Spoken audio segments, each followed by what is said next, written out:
kind of devastating. Normally we would have... Honestly, actually thinking about it, I'm kind of surprised we didn't get full Weibo. I think they probably picked up the Alistair in advance, predicting a counter for the crowd. Self-report for speaking over the Gyos last game. I blame the earlier start to the game. You know, True. This is... You can't go for a bathroom break anymore. You get very heavy train bot lane. Oh my goodness, Elk forced to flash away, but now Fengyue is forced to flash as well before he's overcommitted. Now Jauchi, if Orha can get in range for a pulverize, Q flash right for the bush, it's not enough. Jauchi still picks up first blood, and now Elk is feeling quite sheepish about this early lane start.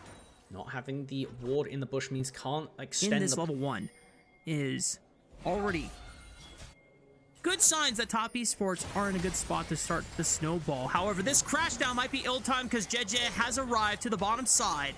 And now Fengyue is dead. Yep. Jauchi's going to do his best to see if he can at least pepper in some damage, maybe get a trade kill onto Orha, but Elk cleans Fengyue's health bar, and Jauchi's forced to Valkyrie away. And his resources next target here, but he still has Flash, and now Fate's Sealed available to escape. It's going to give him the angle to walk out if needed. Here's the play. Both junglers nearby. Nio is here to hover. Yep. Ensures that Jeje cannot get the gank off without putting himself in a bad spot. Valkyrie forward onto Orha. Flashes out of the Valkyrie. Mini Rumble ult damage, and Jauchi just blows him up. Elk tries to look for a trade kill. Jauchi forced to flash away in time. And Elk now has an opportunity where, once he hits level 6, can commit for an all-in onto this Corki. Decide they're going to stick around. I don't know. Is Elk going to be able to collect this play? Yes, they do get the Crystalline Overgrowth proc. That is going to be important for quest progress. He's popped the potion. I think they're going for a dive.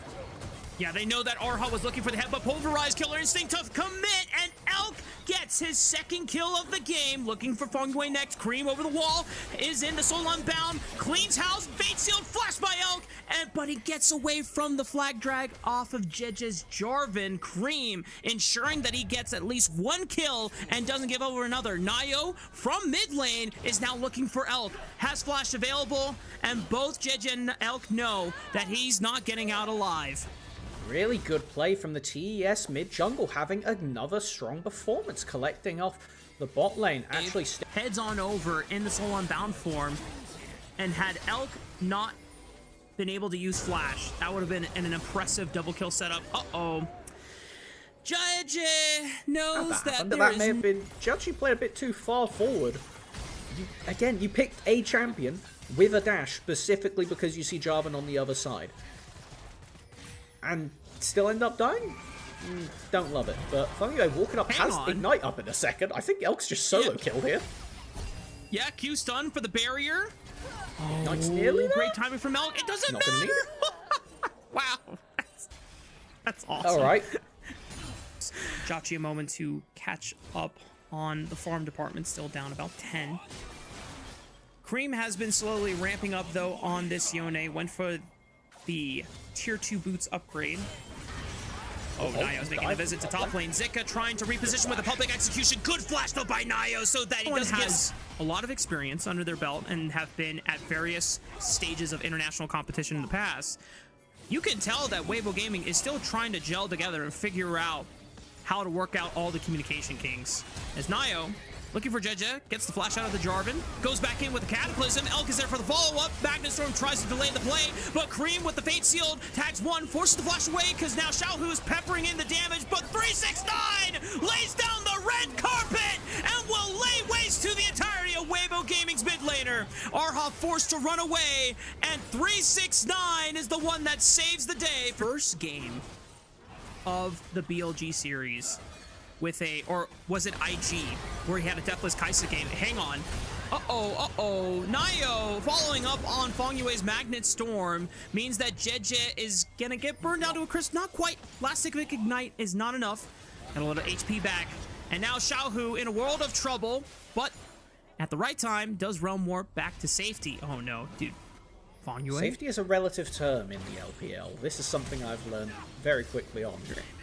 You're absolutely correct there, Melvin, and it does come at the cost of Xiaohu's flash. Still manages to survive, but it's enough time and pressure now for Nio to look for the second dragon of the game. And funnily enough, Xiaohu is the last member of the entire game to actually finish his quest right now, as we do get this contest. There's Patrick. Wait! Okay, well, Nayo does secure the dragon. Zika has teleported to the bottom side of the map, and Cream with the solo unbound will snap back to safety, but Nayo does go down for his efforts on the objective control. At least we have an Infernal Soul game here. Oh, didn't see this in the picture-in-picture as a nice little engage, but focus back into main. Elk getting jumped on. Turns it around. Very nicely done.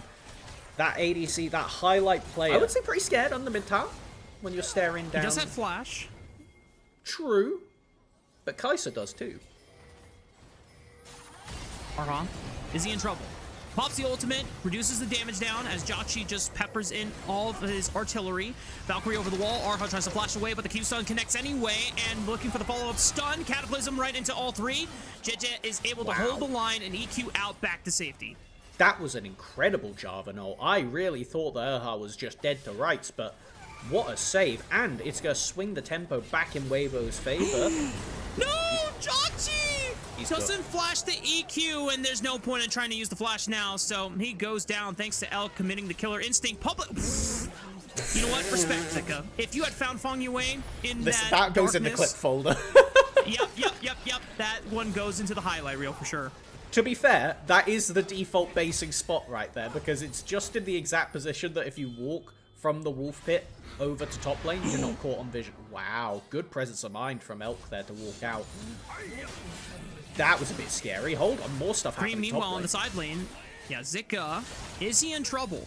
Blade of the Rune King, this early on for Cream, is doing a lot of work right now, and thanks to being the mid lane role quest, he has powerful Berserker Greaves, so even more attack. One of the things that is super important for both of these squads, they do not play well when they are being ran at. They play incredibly well when they are running at you. So, it is whoever starts the play, and whoever can keep that tempo going. Pocket. You do have a Baron started. No Mikhail's picked up either. Both supports have these bagpipes. It is a really strong item on the scale of things. Vandal Pipes give so many stats as it's just being burned kind of off vision. Like, you can realm warp your jungler into the pit though, so Weibo are not fully equipped just yet. JJ throws a flag down, 2-point K. Ah, JJ! I've seen it so many times happen, and even on Pantheon, it's not enough for Nayo to secure the Baron. Disaster for top esports. Cream gets dropped, so does Feng Yue, and now Nayo and Jotchi have nowhere else to run. Weibo Gaming, off of a Baron steal, will guarantee that this one's going the distance. And Elk picks up a majority of the gold off the back of it. Very well executed from the entirety of Weibo Gaming to secure that one. A beautiful smite. I'm sure we'll be getting a replay of that one. And Zika keeps 369 locked in combat in the side lane. You can see a majority of his health bar is gone, but it has just been unnatural when it comes to objective steals. Either at Baron, either at Dragon. They have been some of the highlights for this guy during the IG run. Now, Weibo Gaming are up nearly 7,000 gold off of that play, and while Cream was still in a position to be fairly strong on this Yone, that advantage is hard to use and leverage at this point when Kai'Sa is now 6,000 gold ahead of the counterpart, has a Zhonya's Hourglass in inventory. Cataclysm from JJ completely doing tricks on Feng Yue and making him dizzy. Nayo gets clipped by the public execution. It's a double kill for Elk's Kai'Sa. Cream sends it for the Hail Mary, but there's no hope left for this second game. The rest of Weibo are pushing top esports to the brink, and Weibo Gaming are ready for a game 3. Looking like it in very good fashion, the counterpunch.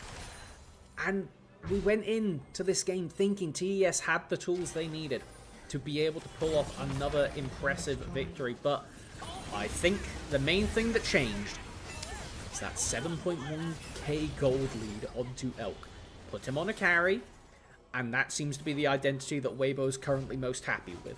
If you end up winning this series in a 2-1 as Weibo, I think you're okay with it, because while the game score is incredibly important, what is more important is knowing how to win your games and getting that experience on different styles and figuring out where we need to put our engage tools where we can put our utility and how many resources we need to give to Elk. Well, if you take a look at the A scoreboard, game that Weibo could have won but lost. It was one person getting caught out. It's the man in the mid lane. Now, Xiaohu, this is the game where we do not let the allegations catch up with us so far in 2026. Hold up, JJ, hang on. This might be a bad position for the Jarvan, but he's got Elk right underneath him. Orha also swooping on in. Xiaohu has poured it in with Realm Warp. Turn for Fog away. Cream. Fight Field right up the 2. 369 from over the wall with the equalizer as well. But Xiaohu blasts Cream and ensures that there's no comeback happening in this second game. 369 gets dropped as well by Elk. Nayo will be forced to run away. And just like that, the hopes for top esports fans for a comeback has been dashed away. A massive 10,000 gold lead and multiple members gone for the next 30 seconds. It should be enough time for Weibo Gaming to push into the base. The wombo combo comes too little, too late for TES. Never mind, I lied. It looked like cinema. It was very close, but it is going to be Weibo at very least picking up a lot of gold. And you know what? We might be getting deja vu, but the other way around. Last time we had TES collect ban and then go for a very reserved end, a very calm, picking up all of the inhib powers, all of the inhibs, and then just the initial pick. You then need to not use all your cooldowns, because if you don't kill everybody, it won't be enough. And guess what? 13,000 gold advantage. I would be damn near impressed to see Weibo chuck this one. Top esports will still try to play it out as best as they can, but it's pretty damn tough when Elk is this far ahead on the Kaisa. He is pretty much Thanos, and he's ready to snap his fingers. Already deletes one off the rip. Jet just sends it for the engage. Elk is peeled off to the back line. 369 tried to burn him down, but he goes golden, bets the triple. Still has a killer instinct available. Never mind, he doesn't have it anymore. I thought there was going to be an angle for a pentakill for this Kaisa, but Weibo Gaming will get the ace. They'll delete the Nexus turrets, and they're going to bring us to a third game of this series. 18 kills. 8